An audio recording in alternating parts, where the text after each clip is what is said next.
सबको कहते हैं guardian angels. Guardian angels, yes exactly, मतलब जो आत्माएं अच्छी होती हैं। जो आत्माएं अच्छी होती हैं, कई लोग ऐसा मानते हैं कि कोई गार्जियन एंजल्स हैं, कुछ ऐसी आत्माएं हैं, मे बी उनकी खुद की फैमिली की, उनके पूर्वजों की, जो शायद उन्हें गाइड करती है। तो इस कॉन्सेप्ट से कितना आप इत्तेफाक रखते हैं? How much is that true? यार मेरा ये मानना है कि अगर अच्छाई है तो बुराई भी है, अगर बुराई है तो अच्छाई भी है। और क्योंकि अभी पिछले एपिसोड्स में जैसे हमने नेगेटिव एनर्जीज के बारे में बहुत सारी बात करी थी, लेकिन उसी जगह पर कुछ ऐसी आत्माएं होती हैं जो अधूरी इच्छाओं के साथ तो मरती हैं, लेकिन उनका भी अपना एक ऑरा होता है एक तरीके का, वो भी अच्छी या बुरी होती हैं। मेरा ऐसा सच में मानना है, क्योंकि मेरी असल जिंदगी में भी कई ऐसे स्पिरिट से कांटेक्ट हुआ है, कई ऐसी आत्माओं से हम जुड़े हैं जो सच में अच्छी हैं, जो बुरी नहीं है, जो किसी का बुरा नहीं करना चाहती हैं। कोई अगर आप एग्जाम्पल देना चाहें तो इसका, लाइक रियल लाइफ एग्जाम्पल के तौर पे एक बार ये मेरे ही एक दोस्त की बात है, वहां पर तो मोस्टली उसके घर में खाना अचानक से खराब हो जाता था। ये उसके साथ जब वो उस घर में शिफ्ट हुआ तब से होने लगा। लगातार जैसे कोई भी वो खाना लाकर रखता था तो विदिन आधे घंटे के अंदर वो खाना बिल्कुल खराब हो जाता था। बहुत सारी ऐसी खाने की चीजें होती हैं जो खराब नहीं होती, पर वो चीजें खराब हो जाती थी। थोड़े दिन के बाद जब वैसे तो नोटिसेबल नहीं था ये और कोई नुकसान हो नहीं रहा था, उसके बाद जब हमने इस चीज पर बहुत ध्यान से गौर किया, उस आत्मा से जुड़ने की कोशिश करी, क्योंकि कई बार आत्माएं हमें अलग अलग तरीके से संकेत देती हैं। वो हमारा नुकसान नहीं करती हैं, पर अगर वो अच्छी होती हैं या फिर अगर उनका ऑरा प्योर होता है तो वो संकेत देती हैं।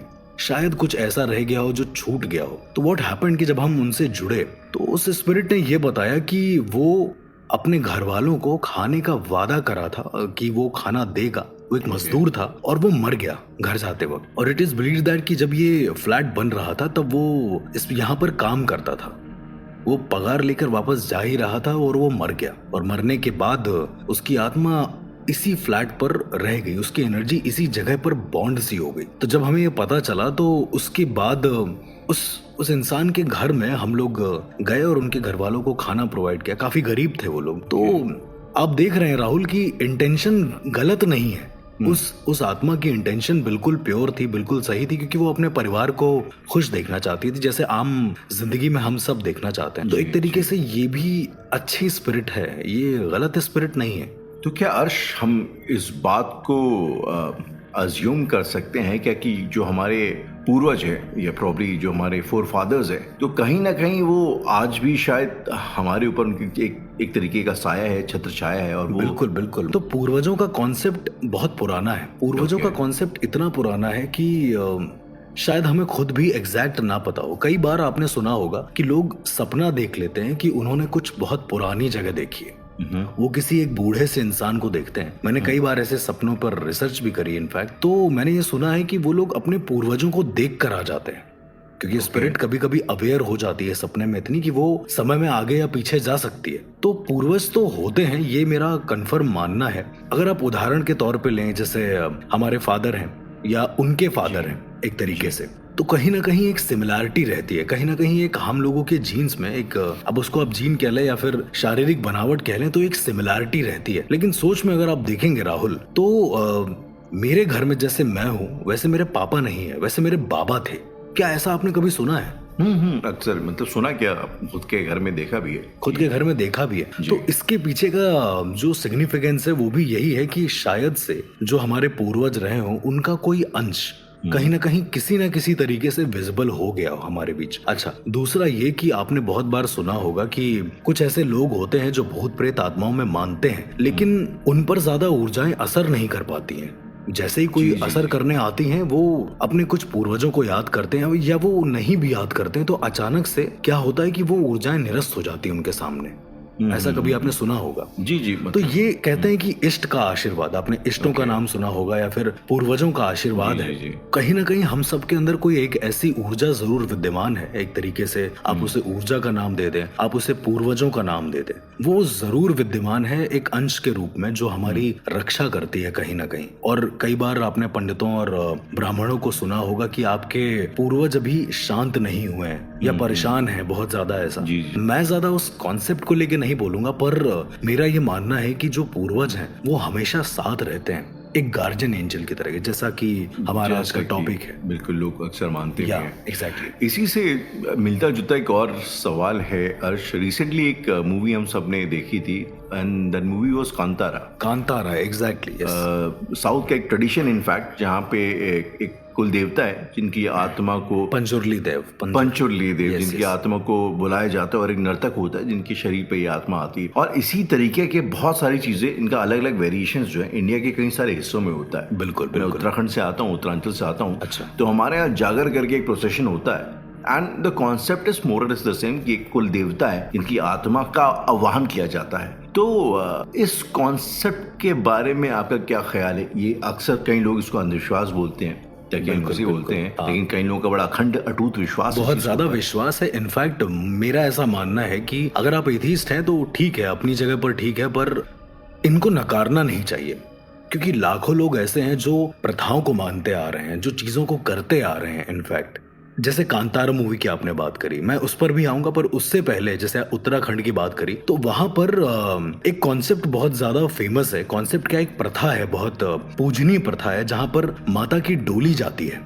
जी जी जी जी, बड़ी इंटरेस्टिंग कहानी उसकी। एग्जैक्टली मुझे एक्चुअल में उस कहानी के बारे में काफी कुछ लोगों से अलग अलग चीजें पता चला। जैसे कि मुझे पता है कि आप उत्तराखंड से आते हैं, तो शायद आपको भी इस बारे में पता होगा कि वो जो डोली है वो अपने आप हिलने लगती है जी, और दो लोग मिलकर उसको सिर्फ कंधे पर रखते हैं और वो डोली अपने आप अप एंड डाउन करती है और फिर उसके बाद लोगों को आशीर्वाद देती है, मिठाई खिलाती है। इनफैक्ट जी जी तो जी, ये दिखने में आया है। तो मैं अगर सीधे सीधे आपसे ही पूछूं कि क्या कभी आपने उत्तराखंड में ये चीज होते हुए देखी है या महसूस करी या किसी से सुना है इस बारे में? नहीं, मैंने सुना अक्सर बहुत बार है, कोशिश करी है इसको कभी लाइव सामने देखने की, अभी तक ये मौका नहीं मिल पाया। लेकिन जागर जिसके बारे में मैंने अभी जिक्र किया था वो मैंने डेफिनेटली देखा अपनी आंखों के सामने एंड टिल टुडे आज तक का मैं ना उस चीज को समझने की कोशिश ही कर रहा हूँ कि कितना सच या कितना झूठ है उस बात पे। मेरे हिसाब से राहुल वो सारी चीजें सच्चाई हैं। जैसे मैं अगर तुलुनाडु की बात करूं तो वहां पर जो पंजुरली देव का जो कॉन्सेप्ट है, जो कांतारा मूवी के अंदर दिखाया गया है, एक बहुत ही पूजनीय कॉन्सेप्ट है और मैं स्पेशली इस कॉन्सेप्ट को बहुत मानता हूं क्योंकि मैंने इस रिचुअल को सामने से देखा है। वहां पर पहली बात तो साउथ में जितने भी लोग हैं वो ट्रेडिशन को या फिर जो कल्चर होता है उसको बहुत अच्छे से फॉलो करते हैं। शायद ये आपने भी नोटिस किया जी, होगा। जी, तो सुना किसी मैंने देवता को पूजना हो या फिर किसी भी चीज की रेस्पेक्ट करना हो, वहां के लोग ये सब चीजें बहुत करते हैं। अब पंजुरली देव का कॉन्सेप्ट कुछ ऐसा था कि जो वराह अवतार है विष्णु जी का, वो उससे जोड़ा जाता है। कई सारी पौराणिक कथाएं हैं इसको लेकर कि पार्वती जी को एक बार एक जंगली सुअर मिला, उनका एक बच्चा मिला और वो उसे लेकर कैलाश चली गई। कैलाश जाने के बाद जैसे जैसे वो धीरे धीरे बड़ा हुआ उसने वहां पर उत्पात मचाना शुरू कर दिया और इसी के चलते भगवान शिव ने उन्हें श्राप दे दिया कि तुम यहाँ नहीं रह सकते हो, तुम धरती पर जाओ। और वरदान के रूप में उन्हें यह कहा कि तुम वहां पर रहने वाले लोगों की सुरक्षा करोगे, वहां पर जो फसल होंगी उस पर जो अवैध तरीके से जो कब्जा करने की कोशिश करेगा तुम उसकी रक्षा करोगे, फसलों या जमीन की रक्षा करो। तो ये कॉन्सेप्ट पूरा कांतारा मूवी में जो पंजुरली देव का दिखाया गया है एक तरीके का, कि एक इंसान होता है, वो भगवान के द्वारा ही चुना जाता है, एक इंसान होता है, वो कोला करता है। इस पूरे रिचुअल को बोलते हैं भूता कोला। भूता मतलब देव और कोला मतलब नृत्य, देवों का नृत्य एक तरीके से। तो इस रिचुअल में जो दैव होते हैं वो स्वयं इंसान के शरीर में आते हैं, ऐसा कहा जाता है, और लोगों की मुसीबत हल करते हैं। अब आप सोचिए वो पूर्वजों का कॉन्सेप्ट यहाँ पर कितना सटीक बैठ रहा है।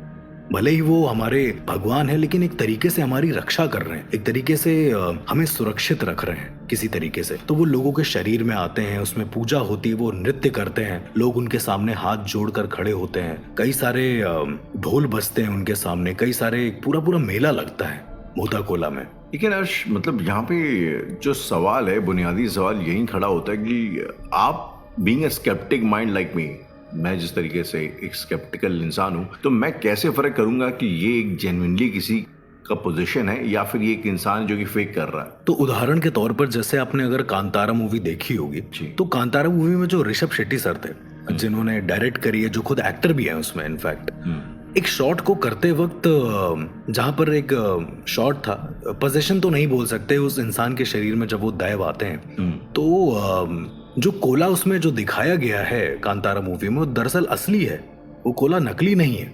और जो ऋषभ सर ने जो गुलिका देव का, एक और देव हैं जो गुलिका देव हैं, उनका कोला जो दिखाया है, वो बताया उन्होंने कि वो 1 गो में शूट हुआ था और उन्होंने क्या किया ये उनको भी नहीं पता। ये बड़ा ही इंटरेस्टिंग था सुनने में। और कई सारे दूर दूर देशों से लोग जाते हैं वहां पर उस चीजों के बारे में देखने के लिए, समझने के लिए, और सब अचंभित होकर वापस आते हैं। क्योंकि जब वो कोला देखते हैं, कोला देखने के बाद जो दैव होते हैं वो इशारे से, कई सारे तरीके से, भाव भंगिमा से अपनी वो लोगों के बारे में, उनके बारे में ऐसी ऐसी चीजें डिफाइन कर देते हैं जो शायद उन्हें खुद को भी नहीं पता होती हैं, जो शायद वो कई सालों से मन में सवाल लेकर चल रहे होते हैं। तो शायद यही एक ऐसा पॉइंट आता है जहां पर अपने आप ये फर्क समझ में आ जाता है कि नहीं, ये सच्चाई है, ये कोई ढोंग या ढकोसला नहीं है, ये एक वास्तव में एक भूता कोला है, यानी एक दैव का नृत्य है।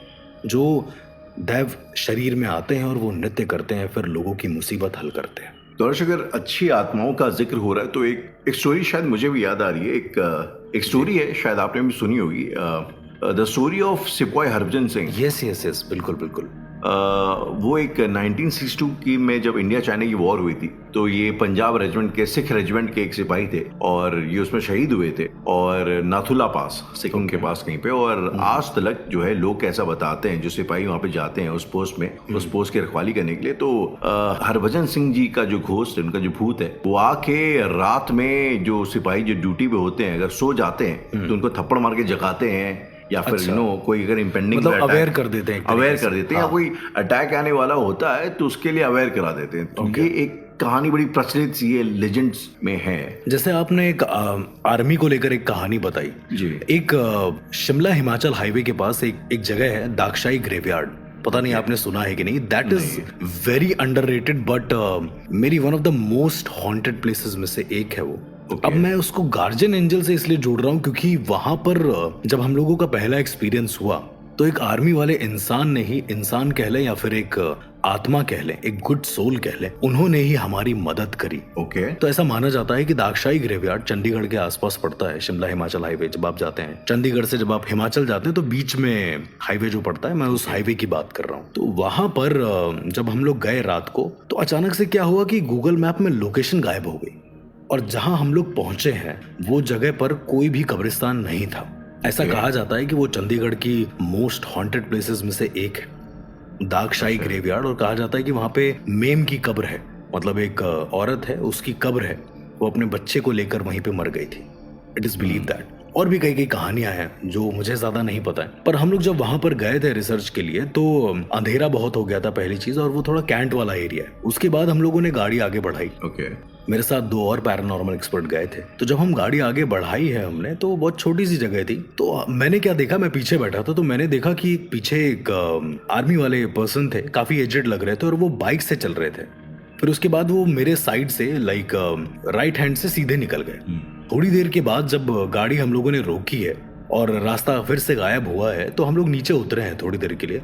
फिर हम लोगों ने जब रास्ते की तरफ देखा है राहुल, तो वो रास्ते में इतनी जगह ही नहीं थी कि कोई गाड़ी जा सके। बिल्कुल वहां पर जगह नहीं थी, और उस तरफ खाई थी, और हमारी गाड़ी खुद की इतनी बड़ी थी कि एक और बाइक का चलना नामुमकिन था। और सोचने वाली बात यह है कि जहां पर हमारी गाड़ी रुकी है, कह सकते हैं अचानक से बंद हुई है, वहां से ही 3 रास्ते कटे हुए थे। और एक रास्ते पर जो भी मुझे एक जवान दिखे थे, उनका तस्वीर लगा हुआ था और उनकी श्रद्धांजलि के लिए एक बोर्ड लगा हुआ था। और ये बड़ा अजीब था मेरे लिए। और वहीं पर एक और बोर्ड था, वहां पर लिखा हुआ था कि शहर का रास्ता इस तरफ से है। तो यानी कहीं ना कहीं एक गुड सोल की तरह, एक अच्छे सोल की तरह उन्होंने हमारी मदद करी। उस घने अंधेरे रास्ते को सही तरीके से देखने के लिए उन्होंने हमारी मदद करी। ये बहुत स्पूकी था, पर ये हुआ वहां पर मेरे साथ। तो मैं इस बात से बिल्कुल अग्री करूंगा राहुल कि अच्छी आत्माएं भी होती हैं और वो मदद करती हैं। लेकिन मैं मानता हूँ इस बात पे कि अच्छी आत्माएं, लेकिन अर्श इन दी एंड आखिरकार वो है तो एक आत्मा ही। बिल्कुल बिल्कुल। तो उसके अंदर शायद से बुरा करने का मादा, बुरा करने की क्षमता भी उतनी है जितनी अच्छाई की। जी बिल्कुल ऐसा है। और कई सारे ऐसे केसेस हैं, जैसे कि आप मान के चलिए कि जिन के जो केसेस होते हैं, जिन या फिर किसी भी प्रेत के जो केसेस होते हैं, तो मैंने एक केस सॉल्व किया था। उस केस में दरअसल एक लड़का था वो बहुत ही अच्छा था, बहुत ही प्योर इंसान था। वो मुस्लिम था बेसिकली, 5 वक्त का नमाजी था और बहुत अच्छा इंसान था। तो हुआ ये कि वो रास्ते से एक दिन जा रहा था, बहुत परेशान था अपनी जिंदगी में और नमाज अता करके वो वापस आ रहा था। तो उसने देखा कि एक लड़की है जो रोड के साइड में खड़ी हुई है और ऊपर जो कंस्ट्रक्शंस के एरिया होते हैं जहां से क्रेन पे बहुत सारा सामान होता है और वो नीचे गिरता है, तो उसके ऊपर वो सामान गिरने वाला था। उसने उस लड़की को बचा लिया। बचाने के बाद वो देखता है कि उस लड़की की आंखों में बहुत नूर है, बहुत अच्छा है। अचानक से इन दोनों में दोस्ती हो जाती है, इन दोनों में प्यार हो जाता है एक तरीके से। लेकिन लड़का कभी लड़की के घर गया नहीं और कुछ समय के बाद ये दोनों शादी करके अपने घर में आ जाते हैं, मतलब लड़के के घर में जाते हैं। सब लोग बहुत विरोध करते हैं कि अचानक से क्या हुआ। कई समय के बाद ऐसा पता चलता है कि वो लड़की एक जिन्नात थी, एक जिन्न थी बेसिकली, जिसने शादी करी थी उससे, और वो उसको बहुत प्यार करती। ऐसा नहीं कि उसके लिए कुछ नुकसान कर रही है वो, बस वो एक्चुअल में, क्योंकि जिन्नात भी हम लोगों की तरह ही होते हैं, कभी किसी को दिखते हैं, कभी किसी को नहीं दिखते हैं। इस कॉन्सेप्ट के बारे में हम जरूर बात करेंगे, पर ये जो केस था इसमें वो लड़की उस लड़के को लेकर पॉजिटिव थी। बट अर्श, ये कैसे पॉसिबल हुआ कि वो उसने शादी भी कर ली और उसको पता भी नहीं चला कि यार इंसान नहीं एक जी, ये चीज उसको बिल्कुल नहीं पता चला, क्योंकि वो एक प्योर जिन्नात थी, वो एक अच्छी जिन्नात थी, एक अच्छी जिन्न थी, कहने का मतलब ये है। और जब ये हो गया तो बहुत सारे लोग, देखिए हमारी आम लाइफ में भी बहुत सारी दिक्कतें आती हैं, बहुत सारी प्रॉब्लम्स आती हैं एक तरीके से। जैसे मैं आपसे बात कर रहा हूँ तो जरूरी नहीं है कि मेरे से कोई लड़ाई नहीं करेगा, राइट? तो जब भी कभी ऐसा होता था कि उस लड़के से कोई बेवजह उल्टा सीधा बोलता था तो उस इंसान के साथ बुरा हो जाता था। और ये मोस्टली होता था। कई समय के बाद उस लड़के को पता चला कि वो जो फीमेल जिन है एक तरीके से, वो बहुत ज्यादा पॉजिटिव है उसको लेकर। तो अच्छा होना भी एक तरीके का श्राप बन गया उसके लिए। और पता कब लगा कि ये लड़की जिन है? और उसको पता चला कि एक रात वो अपने बिस्तर से उठा तो वो उसके बगल में नहीं थी। कहा जाता है कि जो जिन्नात होते हैं वो रात को नमाज पढ़ते हैं। रात को करीब 2 या 3 बजे के बाद उनका नमाज का वक्त होता है। और भी कई सारे तरीके होते हैं पहचानने के कि ये एक जिन है या नहीं है। तो उस लड़के ने ये चीज नोटिस कर ली। अच्छा, कमाल की बात यह है कि उसके बाद से उस लड़के ने अपना घर बार सब कुछ छोड़ दिया और वो एक जंगल में जाकर एक घर में रहने लगा जहां पर वो सिर्फ उस लड़की के साथ रहता था। और आज भी शायद यही हाल है, क्योंकि उसके बाद का मुझे पता नहीं चला। इस केस को मैं सॉल्व नहीं किया, बस मैंने स्टडी किया था इस केस को। तो उसने इतना ज्यादा पर्टिकुलर कर दिया उस फीमेल जिन ने उस लड़के को अपने लिए कि अब वो किसी से मिल नहीं सकता। तो ऐसा भी हो सकता है कि कभी कभी बहुत ज्यादा जो अच्छी आत्माएं, गार्जियन एंजल्स जो होते हैं, वो पॉजिटिव होने की वजह से जी डेविल भी बन सकते हैं। एनीवेज, तो कुल मिला के अर्श आप ये कहना चाह रहे हैं कि इंसानों की तरह ये आत्माएं भी अच्छी बुरी दोनों होती हैं। बिल्कुल बिल्कुल होती हैं। अनटिल एंड अनलेस आप उनका प्रॉपर्टी उनके साथ कोई इंटरफेरेंस नहीं कर रहे हैं, तो शायद वो भी आपकी लाइफ में कुछ अननेसेसरली इंटरफेयर नहीं करती। ऐसा आमतौर पर लोग मानते हैं कि भूत है या आत्मा है तो डरना ही है, या ऐसा कुछ है। हाँ, मतलब यही मैं कहना चाहता हूँ। और कई सारे ऐसे बाबा या कई सारे ऐसे तांत्रिक होते हैं जो जानबूझकर आत्माओं को इन सब चीजों के पीछे लगाते हैं। ये भी बड़ा ही सोचने वाला विषय है। अर्श, अपने बाबाओं और तांत्रिकों की बात करी तो ये जो बाबा, ये तांत्रिक होते हैं, क्या ये लोग वाकई में किसी आत्मा के ऊपर कंट्रोल करके आत्माओं से अपने काम करवा सकते हैं? इन सभी सवालों का जवाब जानने के लिए सुनते रहिए Indian paranormal podcast, only on 8 app.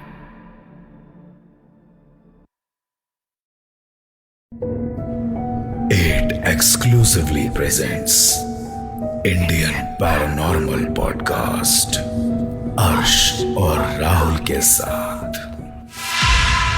तांत्रिकों के बारे में आपकी क्या राय है? यस, तांत्रिक होते हैं बिल्कुल। मतलब मेरा तो ये मानना है कि तांत्रिक, अघोरी, नागा साधु, बाबा, औघड़, कई सारे अलग अलग चरण होते हैं और कई सारे चीजें होती है जो शायद हमें पता नहीं है। ओके, ये जो आपने अभी नाम गिनाए इनमें थोड़ा सा फर्क बता पाएंगे आप? शायद फर्क जानना बहुत मुश्किल हो जाएगा, लेकिन अभी पहले हम बात करेंगे तांत्रिकों की। तो आपने कई बार ऐसा देखा होगा या फिर आपने कई ऐसे बाबाओं के बारे में सुना होगा जो आत्माओं को अपने वश में कर लेते हैं।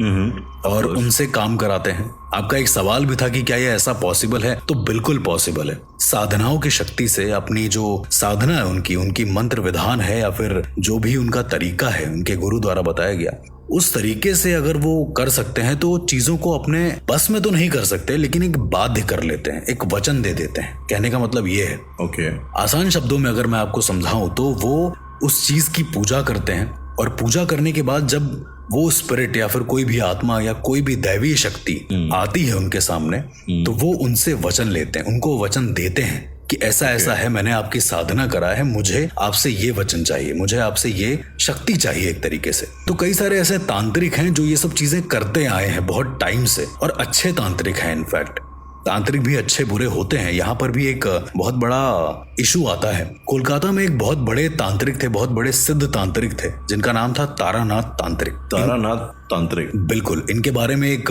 होइचोई एप्लीकेशन है, उसमें इनकी पूरी कहानी आई है जिसमें वो सारे चरण दिखाए हैं जो एक अघोरी बनने के लिए कारगर होते हैं।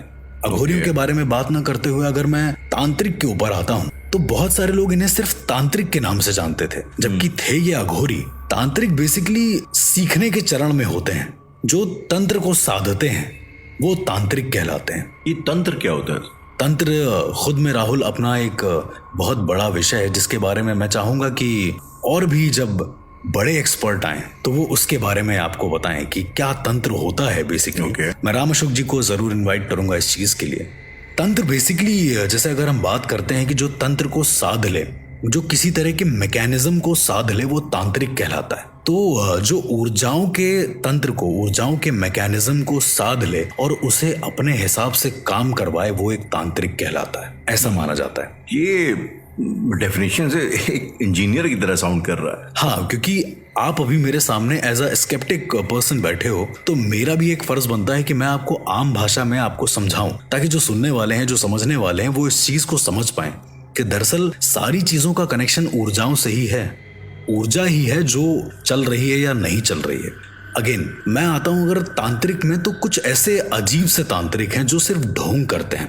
क्या आप कभी ऐसे तांत्रिकों को आपने देखा है? मैंने ऑफ कोर्स देखा नहीं है, लेकिन मैंने सुना बहुत है। अजीब सी चीज़ों के बारे में मैंने सुना है कि कई लोग जो गंडे तावीज़ों पे यकीन रखते हैं तो ज़माने भर के तावीज़ बांध के आते हैं, ज़माने भर की भभूत रगड़ के आते हैं सर पे।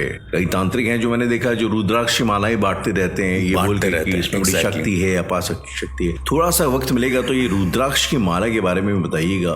For sure. तांत्रिकों का एक अपना एक संसार है, एक अपना एक दुनिया है एक तरीके से, आप मान के चलिए। कुछ ऐसे बुरे तांत्रिकों को मैंने देखा है, बहुत सारे ऐसे लोग हैं। मतलब मेरे एक जो गुरु थे, मैं उनका नाम नहीं लूंगा, पर वो मैं उनको दिल से बहुत मानता हूं। तो मेरे एक जो गुरु थे, उन्होंने कई सारी चीजें बताई। उन्होंने बताया कि कैसे एक बुरे तांत्रिक लोगों को ठगते हैं। आपने कई बार, मैं no offence to anyone, but आपने कई बार ये भी सुना होगा कि 2 घंटे में समस्या का समाधान पाएं। जी, बहुत से ऐसे कैंप लगे। कैसा लगता है आपको ये कॉन्सेप्ट, कैसा लगता है? बस यही सब कॉन्सेप्ट तो आपको जो है ना स्केप्टिक बनने पर मजबूर कर देते हैं कि ऐसा कैसे, मतलब ये तो आप किसी इनोसेंट इंसान को, किसी मासूम इंसान को ठगने वाली बात होगी ना, आप उसको कह सकते हैं। क्योंकि मेरी खुद की जिंदगी में एक ऐसा फेज आया था राहुल, जहां पर मुझे नहीं समझ में आ रहा था कि सच क्या है और झूठ क्या है। तो मैं जितने भी मुझे ऑप्शन दिख रहे थे, जितने भी मुझे बाबा लगते थे, मैं सबसे बात करता था कि मुझे ये सब चीजें क्यों दिखती हैं या फिर ऐसा क्यों होता है। और अंत में सारी बात आ जाती थी पैसे पे। उदाहरण के तौर पर कोई इंसान बहुत परेशान है, जिसको अपनी जिंदगी में किसी भी तरह की राह नहीं दिख रही है। उसे अचानक से उसने एक पोस्टर देखा again no offence to anyone, उसने एक पोस्टर देखा और 2 घंटे में समस्या का समाधान हो गया। एग्जैक्टली। और उसने करा उस पे कॉल करने के बाद उन्होंने बोला कि सामग्री लगेगी, हम आपसे पैसे नहीं लेंगे, पैसा काम होने के बाद दीजिएगा। आप सामग्री के पैसे भेज देते हैं 2-3 हजार रुपए, और इसके बाद आपका काम भी नहीं होता है। जब आप उनसे कहते हैं कि मेरा काम नहीं हुआ, तो वो कहते हैं शायद तुम्हारी कोई गलती रही होगी, तुम एक बार फिर से करा के देखो। तो ये एक सर्कल है राहुल जो चल रहा है, जो आजकल मार्केट में इतना ज्यादा फैला हुआ है कि हर एक सिंगल इंसान इसकी चपेट में आ चुका है। कहीं ना कहीं अवेयर रहना चाहिए मुझे और आपको, और आई गेस जितने भी हम सब सुन रहे हैं इन सब लोगों को, कि एक्चुअल में ये चीजें काम कैसे करती हैं। तो एक्चुअल में ये चीजें काम करती भी हैं या नहीं करती हैं, पहला सवाल तो ये होना चाहिए। आपका सवाल सही है, और मैं क्योंकि मैं इन सब चीजों से जुड़ा हूं, तो मैं पहले सीधी सी एक बात कह देना चाहता हूं कि ये सब चीजें काम करती हैं। ओके, ये बहुत बड़ा दावा है बाय द वे। मैं इस दावे पर खरे उतरने की पूरी कोशिश करूंगा और शायद उतर भी जाऊं, क्योंकि मुझे पता है कि मैंने जो अपने गुरुओं से सीखा है वो सच्चाई है एक तरीके से। तो अगर मैं आपको पूरी बात एक बताऊं कि तांत्रिक जिस तरह से अभी जो भी चल रहे हैं, जो पैसे के पीछे ज्यादा भागते हैं एक तरीके से, हमें हमारे गुरुओं ने, हमारे जितने भी आध्यात्म के गुरु रहे, उन्होंने ये सिखाया है कि कभी किसी से 1 रुपया नहीं लेना। और हम लोग आज भी जब भी कोई हीलिंग करते हैं, जब भी कोई प्रोसेस करते हैं, किसी के लिए कुछ भी करते हैं, तो निस्वार्थ करते हैं। हम लोग कभी किसी से 1 रुपया नहीं लेते, ना सामग्री का ना किसी और चीज का, क्योंकि मेरा ऐसा मानना है कि देने वाला वो ऊपर शिव है, उसके अलावा कुछ नहीं है। तो यही शायद एक बहुत बड़ा फर्क आ जाता है हम में और उन लोगों में, लोगों को सही करने वाले में और कुछ ऐसे ढोंगी तांत्रिकों में जो ये चीजें करते हैं और अजीब होता है लोगों के साथ में। और कई बार ऐसे केसेस में भी देखा गया है राहुल कि लोगों ने कुछ अलग तांत्रिकों को बुलाया है जिनको ज्ञान कम है पर कम है, और उसकी वजह से उनके घर में प्रॉब्लम बढ़ती चली गई है। इसी चीज को मुझे याद आई, रिसेंटली मैंने एक फिल्म देखी, एक टर्किश फिल्म थी, डबे, टर्किश हॉरर, यस, डबे देखियो, डबे, हाँ। yes, exactly. तो उस फिल्म में एक सीन पे आते आते उन्होंने कुछ ऐसा दिखाया कि एक फैमिली के ऊपर किसी ने कुछ तंत्र टाइप का किया हुआ था, और उनके घर पे किसी कोने में उन्होंने जमाने भर की चीजें इकट्ठा कर रखी होंगी शायद से, इकट्ठा करके गाड़ी हुई थी, जो उसमें एक गाय का सर भी था, उसमें जमाने भर के टोटके टाइप की चीजें थी, समझा। तो ये सब क्या मानते हैं इन सब चीजों से कुछ होता है? मेरा ऐसा मानना है कि जो भी टोटके हैं, टोटकों के अलावा कुछ ऐसे तरीके हैं जो खुद से बनाए गए हैं। जैसे उदाहरण के तौर पर मैंने आपको ABCD सिखा दी, अब आप सेंटेंस तो कुछ भी बना सकते हैं ना। तो कहने का मतलब ये है कि अगर किसी ने बेसिक सीखा, उसका दिमाग ही नेगेटिव है, तो वो जानवरों को काटना या जो भी है, वो जिस तरह से वो अपना तरीका आजमाएगा, वो तरीके फिर उसके हिसाब से काम करेंगे, क्योंकि उसने एनर्जीज को उस हिसाब से मोल्ड कर रखा है। कहने का मतलब ये है, कई सारे ऐसे देश में ऐसे कॉन्सेप्ट भी हैं, जैसे आपने बच्चों की नाल जो है उसको भी देखा होगा डब्बे के अंदर, की वो लेके एक बॉक्स में रख लेते हैं और फिर उससे बहुत सारा जादू करते हैं, क्योंकि वो लोग तो बहुत ब्रूटल दिखाते हैं अपने उसमें। अगर हम अपने देश की बात करें तो यहाँ पर भी कई सारे ऐसे कॉन्सेप्ट हैं जो बहुत ज्यादा ब्रूटल हैं पर विजिबल नहीं है एक तरीके से। ब्रूटल हैं पर विजिबल नहीं है, एग्जैक्टली, लोगों की नॉलेज में नहीं है। उदाहरण के तौर पर एक गांव है, सीतापुर के थोड़ा सा आगे एक गांव पड़ता है। उस गांव में ये मान्यता भी नहीं है, उस गांव में दरअसल बहुत समय पहले एक तांत्रिक आया था। वहां पर बहुत सारे हादसे होते थे उस गांव में, तो बहुत साल पहले वहां पर एक तांत्रिक आया और उसने बोला कि ये हादसों को अगर बंद करना है तो लोहे की जो कील होती है, सबसे बड़ी, जो बड़ा साइज होता है, तो जब भी कोई मरे तो उसके पैर में वो बड़ी बड़ी कीलें गाड़ दो। अच्छा, तो आज भी उस गांव में लोग पैरों में कीलें गाड़ देते हैं, और ऐसा सिर्फ इसलिए करते हैं क्योंकि जलाने के बाद उनका ये मानना है कि कोई भी आत्मा या फिर कोई भी भूत या प्रेत चलकर वापस ना आ पाए। वो इसलिए ये सब करते हैं सिर्फ एक तांत्रिक के कहने पे। पर मुझे लगता है कि ये सब एक ढकोसला है, क्योंकि इसका कोई मतलब नहीं बनता कि इंसान अगर मर गया है तो उसके पैर में कील डाल दी और फिर वो वापस ना आ पाए। मतलब आपका क्या कहना है इस बारे में? ये मेरे लिए तो, मैं ईमानदारी से बताऊं, ये सारी चीजें ही मानना अपने आप में थोड़ा सा कॉम्प्लिकेटेड है। तो अगर ये पाँव में नकेल ठोकने वाली बात है तो मे भी शायद गलत होगा। एग्जैक्टली। अब बाबाओं तांत्रिकों में बहुत सारे अलग अलग तरह के तांत्रिक मैंने देखे हैं जो कुछ अपने पैसे के लिए काम कराते हैं। कुछ तांत्रिक ऐसे भी होते हैं जिन्हें पैसा नहीं चाहिए होता है। मेरे ऊपर पॉइंट मत करिएगा, वो ऐसे होते हैं कि उन्हें पैसा नहीं चाहिए, क्योंकि मैं एक तांत्रिक नहीं हूँ, मैं एक नॉर्मल कह सकते हैं कि एक इंसान हूँ जिसको ब्लेसिंग्स हैं थोड़ी बहुत, हल्की बहुत, ये कह सकते हैं आप अपने आप को एज अ हीलर आइडेंटिफाई करते हैं, राइट? यस, मैं एज अ हीलर आइडेंटिफाई करता हूँ, क्योंकि मैं अभी तांत्रिक नहीं हूँ, मैं ना बनना चाहता हूँ इनफैक्ट। ओके। तो तांत्रिकों में मैंने ऐसे भी कई तांत्रिक देखे हैं जिन्हें पैसे नहीं चाहिए होते हैं। ये बनारस का ही एक छोटा सा केस मैं आपको बताता हूँ। वहां पर क्या हुआ कि एक कपल गए, वहां पे एक मैरिड कपल थे, तो वो लोग घाट पर नाव में थोड़ा सा घूमने के लिए निकले। उसी नाव पर एक आदमी बैठा हुआ था, एक तांत्रिक बैठा हुआ था। उस तांत्रिक ने कुछ पैसे मांगे तो इस इंसान ने खुशी खुशी वो पैसे दे दिए। उसके बाद उस तांत्रिक ने बोला कि तुम अपना शरीर यहीं छोड़कर जाओगे, यहां से जा नहीं सकते हो तुम। अच्छा। उस आदमी ने नाव से कूदने की कोशिश करी है, लेकिन वो कूद नहीं पाया। मतलब सिचुएशन इतनी ज्यादा वर्स्ट हो गई थी कि वो लोग गंगा के बीचों बीच में थे। तो उस तांत्रिक ने उस इंसान के शरीर का संकल्प करा लिया था 10 रुपए के बदले। शरीर का संकल्प करा लिया था? मतलब कि अब ये जो शरीर है, इस इंसान का जो शरीर है, वो इस तांत्रिक का है। और अगेन मैं आपको फिर से बोल देना चाहता हूँ कि तांत्रिक है वो। मैं बताऊंगा कि बाद में मैं ऐसा क्यों कह रहा हूँ, पर वो एक तांत्रिक था और वो ऐसा कर रहा था। ये इम्पॉसिबल है। ये उसके कह सकते हैं कि शायद जो भी विद्या उसने करी है, मुझे नहीं पता कि उसने क्या विद्या करी थी, पर कई बार जो बुरे तांत्रिक होते हैं वो शरीरों का संकल्प एक अलग अलग तरह की साधनाओं के लिए करते हैं। वो शरीरों का इस्तेमाल करते हैं और उसके बाद अपनी ऊर्जा को बढ़ाते हैं। तो ये एक तरीके का गलत तंत्र है, नीच कुल का तंत्र है जिसे वो लोग करते हैं और इसका अंजाम बहुत बुरा होता है। अर्श, मुझे एक मूवी याद आ रही है आपकी बातों से। आई एम प्रीटी श्योर आपने मूवी देखी होगी, बहुत पुरानी पिक्चर है। कौन सी? इस मूवी का नाम था संघर्ष।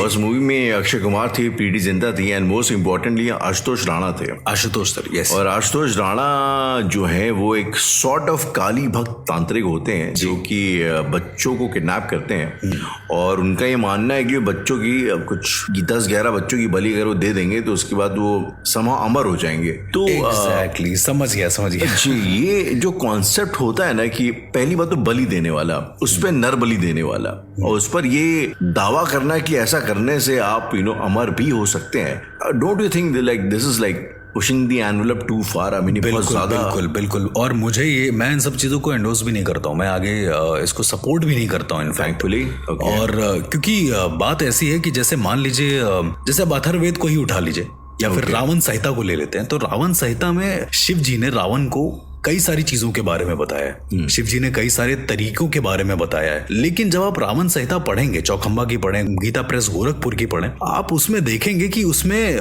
तरीका तो जरूर लिख दिया गया है कि ये तरीका कैसे होता है या फिर ये करने से क्या होता है, पर उस तरीके के बाद जो मंत्र है वो अधूरा लिखा गया है, मंत्र पूरा नहीं लिखा गया है। ओके। तो there are some bad tantriks again. कुछ ऐसे बुरे लोग हैं जो उसको पढ़ते हैं, जो स्क्रिप्चर्स को पढ़ते हैं और वो उसी मंत्र को पूरा समझ लेते हैं और फिर कोशिश करते हैं उस चीज को बार बार दोहराने की, पर वो होता नहीं है। कई सारे ऐसे लोग हैं जो गुरु से दीक्षित तांत्रिक है, मैं उनकी बात नहीं कर रहा हूँ, पर कुछ ऐसे सेल्फ मेड तांत्रिक भी मैंने देखे हैं जो ये काम करते हैं और बड़ा अजीब होता है। मेरे घर में एक केस हुआ था।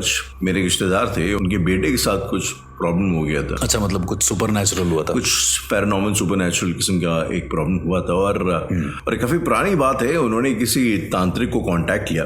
ओके। एंड आई थिंक आज उस बात को 6-7 साल हो चुके हैं और वो जाने कितनी बार यज्ञ पता नहीं क्या क्या सब करवा चुके हैं अपने बच्चे के लिए। मतलब कई बार वो, जी बिल्कुल, जितनी बार कराए उतनी बार जाहिर सी बात उतना मोटा खर्चा भी हुआ है। और मुझे नहीं लगता कि उनके लड़के में, हालांकि वो तांत्रिक क्लेम करता फायदा हुआ है, लेकिन मुझे नहीं लगता उसकी कंडीशन में कुछ खास फर्क आया है। मुझे लगता है मेरी बात बताने से आपको ये इंसिडेंट याद आ गया। हाँ, कुछ वैसा ही है। तो मुझे ना कहीं एक डाउट कह लो, एक स्केप्टिसिज्म कह लो, या ये कह लो कि मुझे तो नहीं विश्वास है कि ऐसा कुछ। मुझे लगता है कि ढोंगी किस्म के तांत्रिक बहुत ज्यादा है मार्केट में।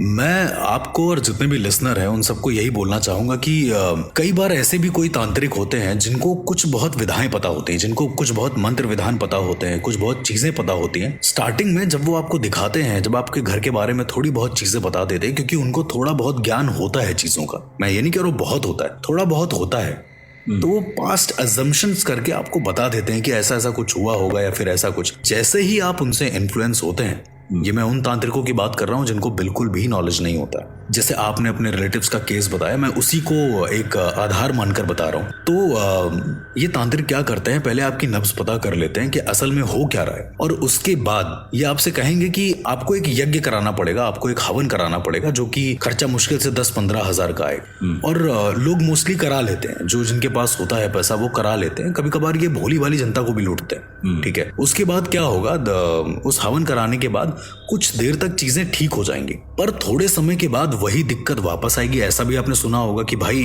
आपके जो रिलेटिव्स की आप बात बता रहे हो, शायद उनके साथ भी ऐसा ही हुआ होगा कि वो कहेंगे कि यार फिर से यार प्रॉब्लम आ गई, तो वापस से उसी तांत्रिक के पास आप जाओगे। इट्स अ बिजनेस, कि उनको नॉलेज भी है। तो वो लोग क्या काम करते हैं, ये बेसिकली ये तरह के तांत्रिक जो होते हैं, ये छोटी मोटी किसी स्पिरिट को काबू में करते हैं, या एक तरीके से उसको साध लेते हैं, उससे वचन लेकर उसको साध लेते हैं और किसी के घर में जाकर उसका पास्ट कुछ बहुत बता देते हैं। और ये करने के बाद जैसे ही उनका पैसे का जरिया बनने लगता है, वो उसी आत्मा को उसके घर में भेजकर गलत काम करवाते हैं, और तब जाकर वो लोग आपके पास वापस आते हैं। ऐसा कोई केस सॉल्व किया हुआ है आपने? मैंने ऐसे कई बार ऐसे केसेस थे। एक बिहार का एक केस था जो मुझे याद है।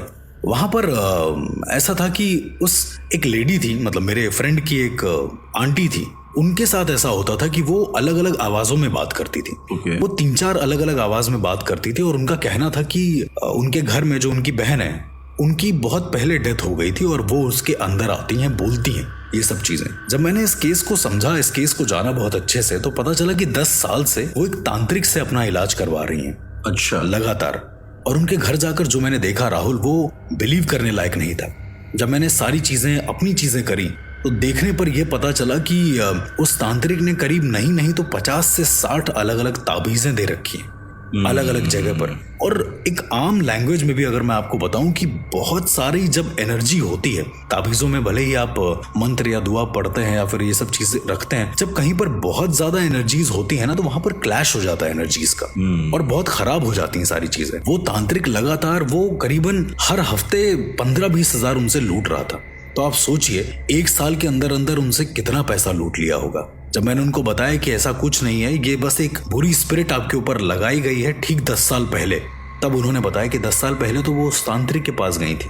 तो यहाँ से ये पूरा केस सॉल्व हुआ, समझ में आया। मैंने उनको वही कहा कि आप किसी बेवजह के तांत्रिकों के चक्कर में मत पड़े, आप एकदम ठीक हैं, आप अपने घर की पूजा करें, क्योंकि ऐसा होता है कि जब आप अपने घर को अच्छा रखते हैं तो सब चीजें ठीक हो जाती हैं। तो इस तरह के तांत्रिक भी मैंने देखे हैं।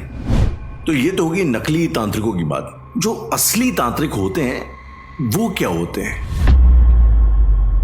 इन सभी सवालों का जवाब जानने के लिए सुनते रहिए Indian paranormal podcast, only on 8 app.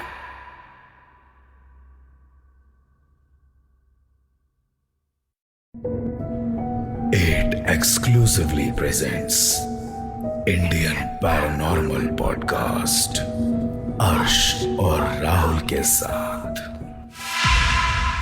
असली तांत्रिक क्या होते हैं? राहुल, असली तांत्रिक अगर हम बात करें, यहाँ पर असली और नकली भी नहीं, जो सच में अपनी विधाओं को, अपने मंत्र विधाओं को, हमारे वेद, हमारे स्क्रिप्चर्स और जो सही ज्ञान है उसके हिसाब से अगर वो करते हैं तो वो सही तांत्रिक कहलाते हैं। मतलब वो कभी भी अपनी शक्तियों का गलत इस्तेमाल नहीं करते हैं।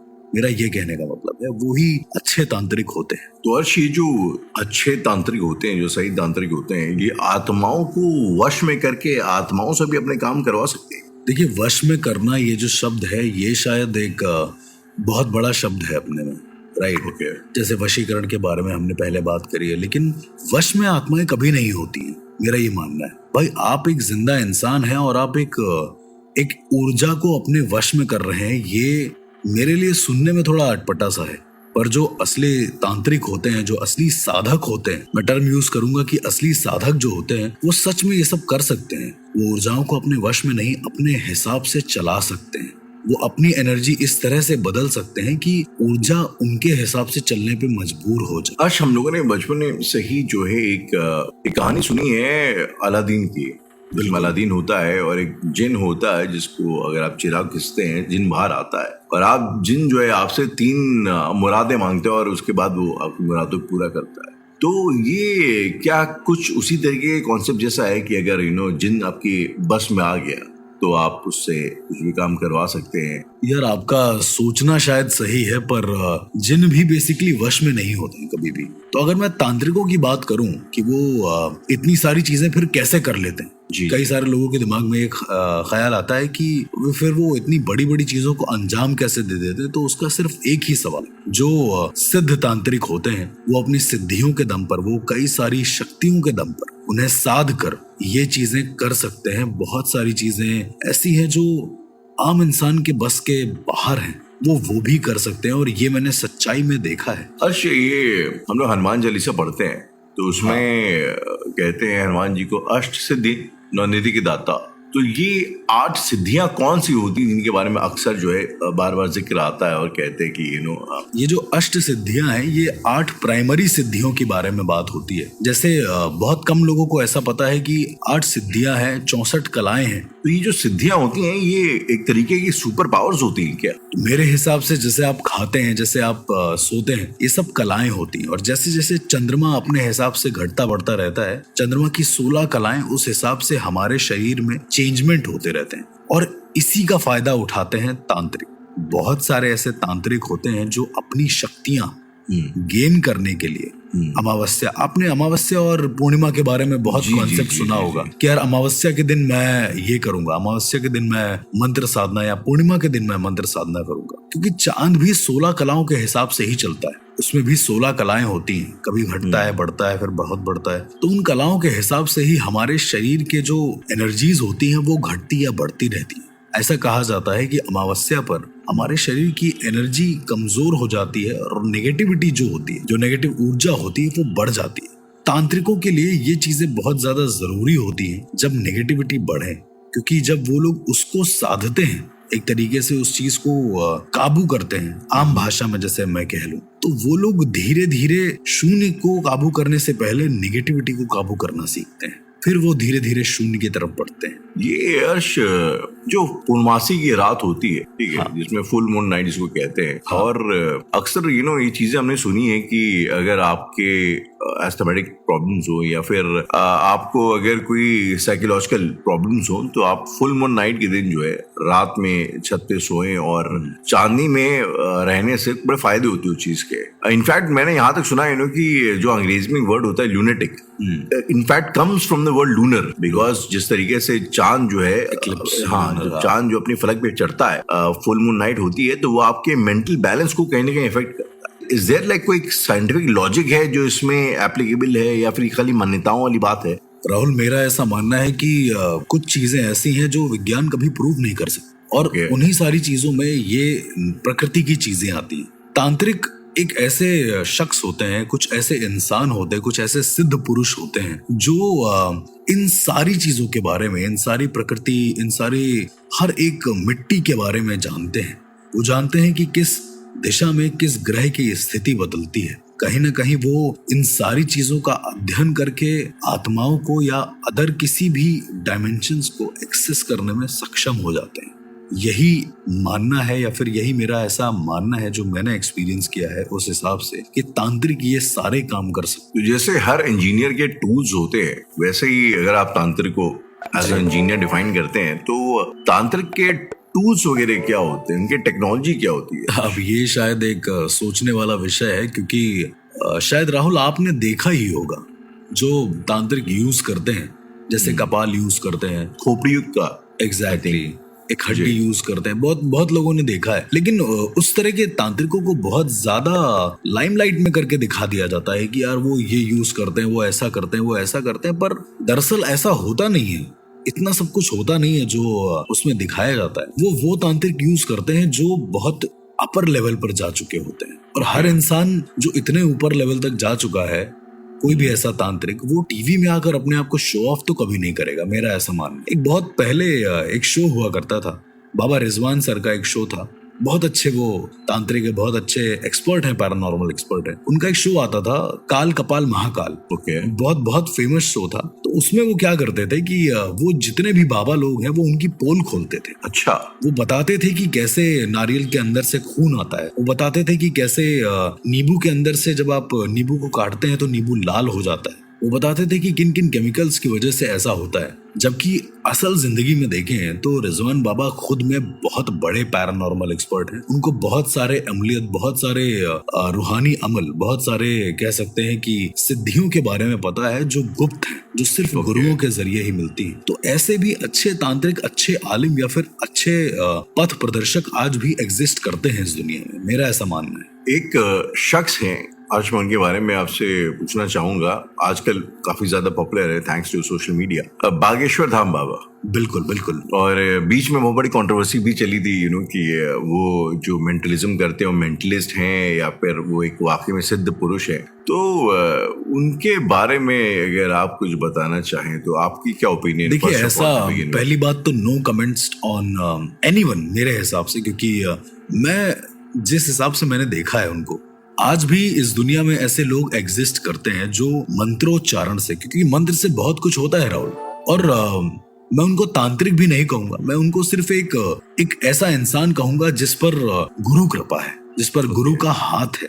अब आप उसे तांत्रिक का नाम दे दें, आप उसे पंडित का नाम दे दें, आप उसे किसी भी चीज का नाम दे दें, देखिए तांत्रिक शब्द को बहुत ज्यादा मीडिया ने हाईलाइट कर दिया है, मेरा ऐसा मानना है, जबकि असल मतलब तांत्रिक का कुछ और ही होता है। मैं वापस आपसे वही सवाल करूंगा कि जो सिद्धियां होती हैं ये दरअसल होती क्या क्या है? देखिए अगर सिद्धियों के टॉपिक पर हम आते हैं राहुल, तो मेरे हिसाब से पॉडकास्ट छोटा पड़ जाएगा और सिद्धियां बताते बताते समय निकल जाएगा। सिद्धियां बस इतना मैं बता सकता हूँ कि कुछ तांत्रिक कई सारी सिद्धियों को साध लेते हैं और फिर वो एक गुप्त तांत्रिक बन जाते हैं, एक सिद्ध तांत्रिक बन जाते हैं। और कुछ ऐसे भी तांत्रिक होते हैं जो सिद्धियों को साध नहीं पाते और बस पैसा कमाने के लिए तांत्रिक बन जाते हैं। तो सिद्धियां एक अपने में ही एक बहुत बड़ा, बहुत ही गूढ़ विषय है जिसके बारे में हम जरूर बात करेंगे कभी। एक किताब मैंने पढ़ी थी हर्ष, बड़ी फेमस किताब है वो, ऑटोबायोग्राफी ऑफ अ योगी। हाँ बिल्कुल, अच्छी है किताब। एंड हाँ, इनफैक्ट अगर कोई स्पिरिचुअल जर्नी पे है तो उसके लिए आई रिकमेंड दैट। उस किताब में काफी ऐसी सारी चीजें थी ना जो आप मतलब अगर आप एक नाइव रीडर हो मेरी तरीके से तो आपको चीजों पे विश्वास नहीं होगा। ओके, आई मीन आपको लगेगा कि कुछ भी। एक और किताब है जो बहुत ज्यादा पॉपुलर है, आई एम प्रीटी श्योर आपने जरूर पढ़ा होगा उस किताब को या जानते होंगे उस किताब के बारे में। वो विभूति भूषण बंदोपाध्याय जी की किताब है तारानाथ तांत्रिक। एग्जैक्टली। आई गेस आप उसमें लिखी हुई चीजों के बारे में जरूर सोच रहे होंगे, मुझे ऐसा लगता है। बिल्कुल, मतलब अलग अलग तरह के साधनाओं, अलग अलग चीजों के बारे में जो उसमें लिखा है। यार मेरा ऐसा मानना है कि तारानाथ तांत्रिक एक ऐसे तांत्रिक थे जो बहुत अंडररेटेड थे और उनके बारे में बहुत कम दिखाया गया या बताया गया। ऐसा कहा जाता था तारानाथ तांत्रिक के बारे में कि वो एक बहुत पहुंचे हुए, बहुत सिद्ध तांत्रिक थे अपने जीवन में। ओके, तो जो विभूति भूषण और ताराभूषण बंदोपाध्याय, जो दो लोगों ने जो किताबें लिखी हैं तारानाथ तांत्रिक के ऊपर, उस किताब में दरअसल तांत्रिक बनने की उनकी जर्नी के बारे में दिखाया गया, जैसा कि आपने पढ़ा होगा इनफैक्ट। जी। तो जब आप देखेंगे, लेकिन आप जब असल जिंदगी में कोलकाता या फिर तारापीठ या फिर वहां जाकर इसके बारे में पता करेंगे, क्योंकि मैंने तो पर्सनली पता करा है, तो हर एक इंसान से यही सुनने को आया है कि ये जो तांत्रिक थे ये कुछ भी कर सकते थे। ये किसी नॉर्मल इंसान को पॉलिटिशियन बना सकते थे, ये किसी मरते हुए इंसान को बचा सकते थे, ये किसी आत्मा से बात कर सकते थे, ये किसी के घर में अगर कोई भी दिक्कत होती थी तो बिना जाने, बिना उस इंसान के बारे में जाने उस आत्मा का पता लगा लेते थे। ओके, तो ये सच्चाई है, इसलिए वहां के सारे लोगों ने इसको किताब में गढ़ दिया, क्योंकि इससे बेहतर तरीका नहीं हो सकता किसी भी सही इंफॉर्मेशन को लोगों तक पहुंचाने का कि इस तरह के भी सिद्ध महात्मा एग्जिस्ट करते थे पहले। बड़ा ही सुपर नेचुरल और बड़ा आपको लग रहा होगा कि ये कैसे पॉसिबल है। हाँ, आई मीन एक स्केप्टिक होने के नाते मैं ऑब्वियसली इस बात पे डाउट करूंगा कि हाउ इज इट पॉसिबल। मैं एक बार इसको और सही से एड्रेस कर देता हूँ कि जब भी कोई इंसान सुपरनैचुरली पोजेस्ड होता था और वो मरने की कगार पे होता था, तो जैसे ही उसे तारानाथ तांत्रिक के पास ले जाया जाता था, वो इंसान अपने आप ठीक हो जाता था और थोड़ी देर के बाद जो बुरी आत्मा होती थी वो उसी तारानाथ तांत्रिक के उसका एक कमरा था छोटा सा, वो उसमें कैद हो जाती थी। और ऐसा माना जाता है कि वो किसी बड़े जगह पर नहीं रहता था, बहुत छोटी सी एक छोटा सा एक घर था उसका। उसके घर के बाहर के बोर्ड पे लिखा रहता था कि बड़े बड़े राजा महाराजा जितने भी लोग यहाँ पर आए तो एक घंटी बजाएं और घंटी बजाने के बाद खत में लिख कर डालें कि उनको क्या दिक्कत है, और कुछ समय के बाद अपने आप उस इंसान को इस चीज का हल मिल जाता था। ऐसा बहुत सारे राजा महाराजाओं का भी कहना है कि उनको सपने में तारानाथ तांत्रिक दिखे और उन्होंने उपाय बता दिए, जबकि वो उनसे मिले भी नहीं।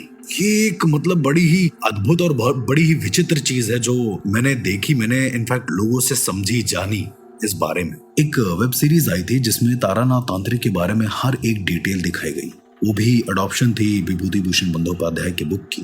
मैं आपको सच बता रहा हूँ, जब आप उस बुक को जानेंगे, देखेंगे, समझेंगे तो आपको समझ में आएगा कि एक तांत्रिक किस दौर से गुजरता है। एक अच्छे तांत्रिक की बात हो रही, उन्होंने भी अपने दौर में बहुत सारे गलत काम किए हैं, पर धीरे धीरे जाकर जैसे जैसे वो चरण को क्रॉस करते गए उन्हें समझ में आता गया कि एक परम अवस्था है क्या। बहुत सारे लोग जो गलत कर देते हैं, जब तारानाथ तांत्रिक की कहानी को आप डीपली समझेंगे तो आपको और ज्यादा समझ में आएगा कि एक्चुअल में ये है क्या। मैं सिर्फ उनका ही एग्जाम्पल क्यों दे रहा हूँ, क्योंकि वो इजिली एक्सेस है हम सबके बीच में, हम सब लोग देख सकते हैं, उनको समझ सकते हैं और उनकी कहानी को जान सकते हैं, और उनके कई सारे प्रमाण आज भी कोलकाता में मौजूद हैं। एक छोटा सा किस्सा है जो उनके बारे में बहुत ज्यादा फेमस था, और वो किस्सा था कि उनके पास ना कोई केस आता है अचानक से, जिसमें एक लड़की कमरे में डरी डरी सी रहती है, पर जैसे ही उसको आप खाना ला कर देते हो वो उस खाने के ऊपर खड़ी हो जाती है काफी देर तक। और खड़ी होने के बाद वो ऐसे बिहेव करती है जैसे वो इस दुनिया की ही नहीं है। वो अलग अलग भाषाओं में बात करती है। और खाने के ऊपर ही खड़े होकर क्यों? इस चीज के लिए तारानाथ तांत्रिक को जब बुलाया गया तो पता चला कि कई सारे रिश्ते हैं जो उस लड़की के लिए आ रहे हैं, जा रहे हैं, और वो लड़की को कमरे के अंदर ही रखा जाता है, कभी बाहर आती नहीं। तारानाथ तांत्रिक ने देखा और कहा कि आज से करीब 15 दिन बाद जब एक रिश्ता आए तो इस लड़की को बाहर निकाल देना और उसके हाथ में एक खाने की थाल पकड़ा देना जिसमें एक चाकू रखा हो। सुनने में थोड़ा सा अजीब जरूर लगेगा, पर ऐसा ही हुआ। 15 दिन के बाद एक रिश्ता आया और उस लड़की को बाहर निकाला गया। सेम जैसा कहा था तारानाथ तांत्रिक ने वैसा ही किया। थोड़ी देर के बाद जब वो लड़की खाना लाकर रखती है उनके सामने, तो ओल्ड बंगाल में मतलब ऐसा ही होता था कि लड़की की शक्ल ढकी होती थी, फिर दूल्हा आता था, वो देखता था और फिर उसको अप्रूव करता था। तो जब उस दूल्हे ने अप्रूव कर दिया, जब उस व्यापारी ने अप्रूव कर दिया, बेसिकली वो एक व्यापारी था, वो लड़की वापस से अंदर जाती है और उस थाल में रखा चाकू अपने हाथ में लेकर सीधा उस आदमी की तरफ दौड़ते हुए आती है और उसे चाकू से मार देती है। मींस वो चाकू पूरा उसके गले में डाल देती है जिससे उसकी मौत हो जाती है। सब रोने लगते हैं। कई समय के बाद फिर तारानाथ तांत्रिक बताते हैं कि दरअसल पिछले जन्म में इस आदमी का एक कर्ज रह गया था। इस आदमी ने इसकी हत्या कर दी थी धोखे से, तो इस जन्म में वो इससे बदला लेना चाहती थी, इसीलिए वो इतनी अलग अलग तरह की हरकत कर रही थी चीजों से बचने के लिए। अब देखेंगे राहुल कि कई बार आत्माएं भी अपना ढंग बदलती हैं। कई बार आत्माएं भी ऐसे सिद्ध महापुरुषों या फिर ऐसे तांत्रिकों को ढूंढती हैं जो उनका मर्ज पता लगा ले और उसके बाद उसे प्रेजेंट करती हैं सबके सामने, ताकि ये पता चल पाए कि इस तांत्रिक के जरिए या इस अच्छे तांत्रिक के जरिए ये काम सफल हो पाया है। तांत्रिकों की कई ऐसी गुप्त साधनाओं के बारे में भी वर्णन है, लेकिन उसके बारे में शायद हम अभी ना बात करें तो बेहतर होगा, क्योंकि ऐसी ऐसी गुप्त साधनाएं हैं जिनका जिक्र शायद हमें किसी स्क्रिप्चर्स में भी नहीं मिलता है। अब वो साधनाएं कहाँ से आई हैं, कैसे हुआ है, या फिर स्पेशली अगर हम बात करें तारानाथ तांत्रिक की, तो उन्होंने कैसे उस चीज को साधा है, ये आज तक कोई नहीं जान पाया। बहुत सारे ऐसे सिद्ध पुरुष रहे हैं जो अपनी शक्तियों का इस्तेमाल अलग अलग ढंग से करते आए हैं और कई लोगों के पास प्रमाण भी हैं, पर उसको कोई प्रूफ नहीं कर पाया है कि आखिर वो शक्तियां आई कैसे या फिर कैसे उन्होंने उसको किया। तो क्या आपने कभी किसी केस के सिलसिले में किसी तांत्रिक की मदद वगैरह ली है? एक केस मुझे याद है जो मैंने सॉल्व किया था। साउथ का एक केस था और वहां पर बड़ी अजीब सी चीजें हो रही थी उस घर में। उस घर में जैसे भी कोई नया इंसान आता था उसके साथ बड़ा ही अजीब होता था। उसके शरीर पर अजीब तरीके से दाने हो जाते थे, बहुत ज्यादा मुसीबतों में आ जाता था वो इंसान जैसे भी कोई नया इंसान उस घर में आता था। थोड़े दिनों के बाद पता चला कि उस घर का जो ऑनर है वो उस घर से बाहर नहीं जा पा रहा है। जैसे ही वो बाहर जा रहा है वो बीमार हो जा रहा है, बहुत तेज उसको सरदर्द पकड़ ले रहा है। उसने घर बेचने का भी सोचा पर ऐसा हो नहीं पाया। कुछ वक्त के बाद जब वहां के बारे में पता चला, क्योंकि बहुत सारी ऐसी विधाएं हैं जिसके बारे में मुझे खुद भी नहीं पता। बहुत सारे ऐसे मंत्र विधान हैं जो अभी भी गुप्त हैं एक तरीके से। एक बहुत अच्छे अरिंदम करके एक बहुत अच्छे पैरानॉर्मल एक्सपर्ट है, बहुत अच्छे तांत्रिक हैं। मैंने उनकी मदद ली और जब वो आए तो उन्होंने बताया कि ये घर बंधा हुआ है एक तरीके से, ये घर एक मंत्र से बंधा हुआ है। जब उस मंत्र को खोलेंगे तब हमें पता चलेगा कि एक्चुअल में इस घर में क्या है, तब जो बुरी शक्ति है वो रिवील होगी। तो उस मंत्र को खोलने का जो विधान था वो ये तांत्रिक जानते थे। तो इस तरह से मैंने उनकी हेल्प ली। कहीं कहीं पर हमें हेल्प लेनी पड़ जाती है एक तरीके से, लेकिन हमारे पास ऊपर वाले की मर्जी से कई सारे ऐसे लोग हैं, अच्छे लोग जुड़े हुए हैं जो शायद लोगों का भला ही करते हैं। तो हम भी उसी हिसाब से ही चलते हैं ताकि हमें अच्छे तांत्रिक और बुरे तांत्रिक में फर्क समझ में आ सके। अक्सर देखा गया कि ये लोग शमशान के आसपास पाए जाते हैं, तो ये शमशान का और तंत्र का आपस में क्या